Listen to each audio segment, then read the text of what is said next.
আজকে কথা বলুম যে প্রবাসীদের জন্য বাংলাদেশের সরকার থেকে কি এমন কি করা হচ্ছে যে প্রবাস থেকে নাকি তারা ভোট দিবে। তো আমি প্রথম শুই না খুব খুশি হয়েছি, কারণ আমার প্রথম ভোট আমি দিতে পারবো প্রবাস থেকে। তো আমি রেজিস্ট্রেশন করলাম, আমার সৌদি আরবের নাম্বার দিয়ে আমি রেজিস্ট্রেশন করলাম, পাসওয়ার্ডও দিলাম। কিন্তু যখন এনআইডি মানে ভেরিফিকেশন করুম, তখন মনে করেন যে না হলো 20 বারের উপরে চেষ্টা করছি, এই 20 বারের উপরে মানে রিজেক্ট। প্রথমে দেখা যায় আপনার এনআইডি ভেরিফিকেশন হয়েছে, পরে বলে হয় নাই।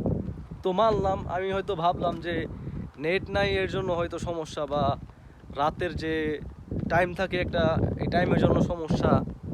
তো ঠিক আছে, তো পরের দিন আবার চেষ্টা করলাম, তখন এই আমার পাসওয়ার্ডও দিলাম, ফোন নাম্বারও দিলাম, কিন্তু আমার ভেরিফিকেশন হইতেছে না। আর বলতেছে যে আমার ফোন নাম্বারে নাকি ইতিমধ্যেই একজন রেজিস্ট্রেশন করছে। তো প্রায় 1 সপ্তাহের মতো আমি চেষ্টা করতেছি, এখন তোরই আমি পারলাম না। আর বাংলাদেশের যে ইমেল আছে যোগাযোগ করার জন্য, তো দুইটা ইমেল করছি আমি। দুটো ইমেলে বলতেছে যে আমাদের হটলাইনের নাম্বার আছে, এই নাম্বারে যোগাযোগ করেন। আর হটলাইনের যে নাম্বার, এই নাম্বারে যোগাযোগ করুন কেমনে ভাই, কারণ আমি তো বাংলাদেশে নাই।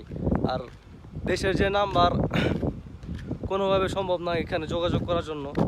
তো দেখি আরেকটা ইমেল করব, ইমেলে কি রিপ্লাই দেওয়া হয়।